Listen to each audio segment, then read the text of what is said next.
What's up, everybody? Welcome to Flames Week Action Channel, man. Now, today's video, I am going to react DJ Quik. So, with that being said, make sure you like, comment, and subscribe.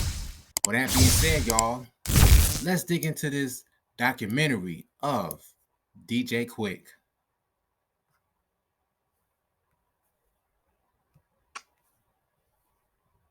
Song, the story of DJ Quik.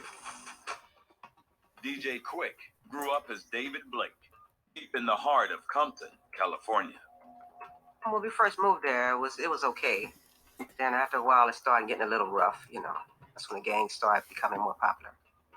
You got probably 100 sets crammed into one city.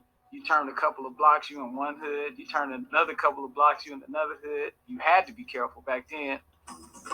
I was a real cautious kid. I used to go to the store for my mom's them and run like hell because, it was nighttime. And, I didn't want to get shot. I didn't want to get run over by no cars crossing that big street.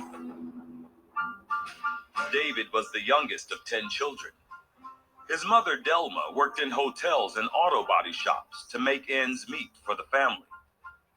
His father was a fleeting presence in his life. My mom sent me to go spend some time with my dad when I was like maybe 4 years old. He taught me how to make a paper airplane. And he left. Well, I would keep him busy doing something like doing his music, so he didn't have time to be out there running around, getting into trouble.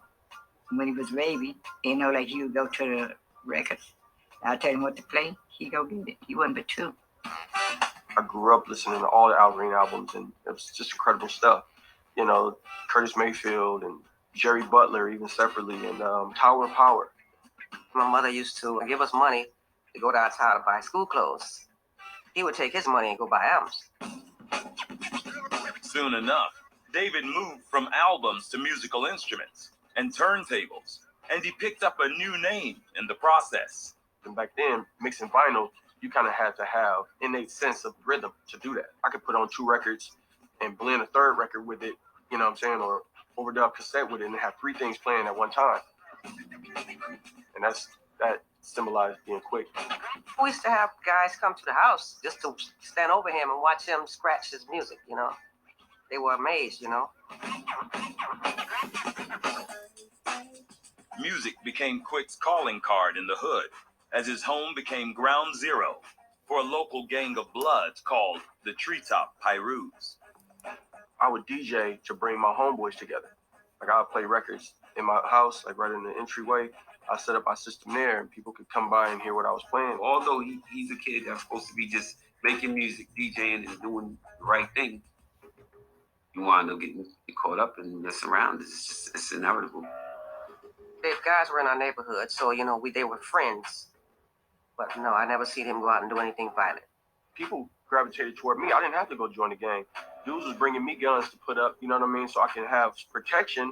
And I would keep their guns, and then I would give them back. Wouldn't be no excuse. Like, here's your piece back. But then, when Quik was 16, the bank foreclosed on his family home.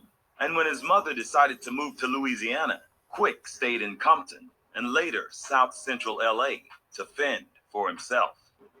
16 years old, going on 17, homeless. At this point, I'm just kind of going from apartment to apartment. I needed an address to continue to go to school in Compton, and I didn't have that address. So effectively, I got kicked out of my school district too. That was the worst time of my life, actually. One of them. There were more to come. Enter Tweed Cadillac and Playa Ham, a musical duo scrambling to get into the game and calling themselves Penthouse Players Click. PNTX USC, Players Clique. That's all we was about. Drinking 8-ball, partying, women, wine, barbecue. Basically, that's what our life was. Penthouse Players Clique kind of derived from myself not wanting to be really a part of that, like joining. You know what I'm saying? I didn't want to be a gangbanger. Came down, played a couple tracks, dug his vibe. Next thing you know, he was living with us, and we were working from that day forward. I kind of patterned myself after them because they were the only men in my life at that point that, I could look up to. They was brothers to me. While working on the Players Click project, Quik put together a mixtape called The Red Tape to sell on the streets. It featured local rappers High C and Second to None. Quik was letting it be known. This is where I'm from. I'm from Spruce. This is the neighborhood. And just letting it be known. The set, giving it up, you know. There's a lot of gangbangers. I mean, if you're catering to that, it made a very big impression and a splash, to say the least. I was listening to the vibe and the delivery and how he had put this together with these grooves and these samples or whatever. And I was like, whoa. Dr. B. Serious helped Quik set off a bidding war among labels that included Profile, home of rap stars, Run DMC. I just didn't want to take any chances of losing him. I did a Once reaction on was Run gonna go DMC. for it, I'm like, I'm not losing this guy because you don't find people like this very often. Quik released his debut album in 1991 and kicked it off with a celebration of his roots titled Born and Raised in Compton. Born and Raised in Compton is just a great introductory song. It tells you who Quik is, and it gives you a really good mixture of what he can do lyrically with a different style. Born and Raised in Compton, I sampled the drums from Hyperbolic Syllabic Sesquidaily Mystic by Isaac Hayes. I got a snare from a Led Zeppelin record, kicks and whatnot from a DJ Battlecat, and I just kind of hodgepodged it all together. It was one of those where I was so proud being from Compton when I heard that record. And I'm not from Compton. You know what I'm saying? Fueled by the single Born and Raised in Compton, DJ Quik's first album became a top 10 hit as well. We had official shows, so me and Second and None, High C, AMG, we get on this plane. We go to Oakland, then we go to St. Louis, and then we go to Minneapolis, Minnesota. I couldn't believe these people knew what was up on my record. It was like I introduced this gang to the world. And for his next single, Quik laid out a song and a video about a sweeter side of the hood called Tonight. Quik was the rolling in the car with the homies. DJ Quik was the house party. With the homage for Friday nights, getting ready for your weekend. Let's get some girls, let's get some drinks, let's have a good time tonight. Tonight shot to number 3 on the rap charts and became the biggest solo single of Quik's career. The hottest thing about Quik was Quik put Compton on the dance floor. His clap, his kick, his whole thing, his bounce and his swing and his beats make you want to dance. It was like everybody was, you know, from Compton. They was like, oh, this and that, shooting hardcore. I don't care. You could be the hardest gangster, but you ain't gangster 24/7. And that's how I'm living. His popularity on the rise, Quik helped to land deals at Profile for Penthouse Players Click and Second to None, then helped produce their debut albums. Both hit the top 10 on the Billboard Heatseekers charts. How could I just go get a deal and negate everything that these dudes did for me? I wouldn't enjoy my success without making sure that they had something on their plate.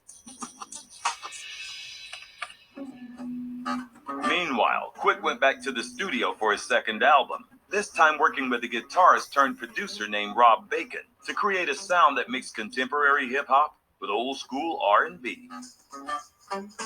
We decided for the second album to put the funk in it. West Coast rap thing was already popping, and it was starting to go back to the live instrumentation. Bacon definitely added that element of songwriting and structure and counterpoint. He took me from being just a beat maker, sampler, drum programmer to being a songwriter and producer. A lot of cats were replaying live over the samples. But we were like, let's go in and create original funky grooves. I told him I wanted to write something pimpish and dark.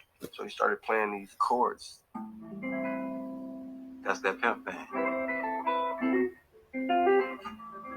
You know what I'm saying? He can talk to me that way. And I understand it. We speak the same language.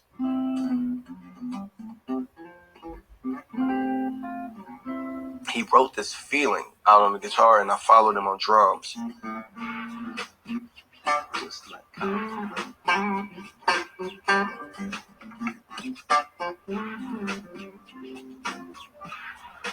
Released as a single off Quik's second album, Way Too Funky, Just Like Compton ruefully described the gang violence Quik had seen at shows across the country. Oh, Lord, just the underground hit. I think what made it magical was I added Christmas bells to the song just to make it special. The places that I've been to and the things that I've been through. He wrote, you know. All right, y'all. That's it for this video, and I'm signing out. Peace.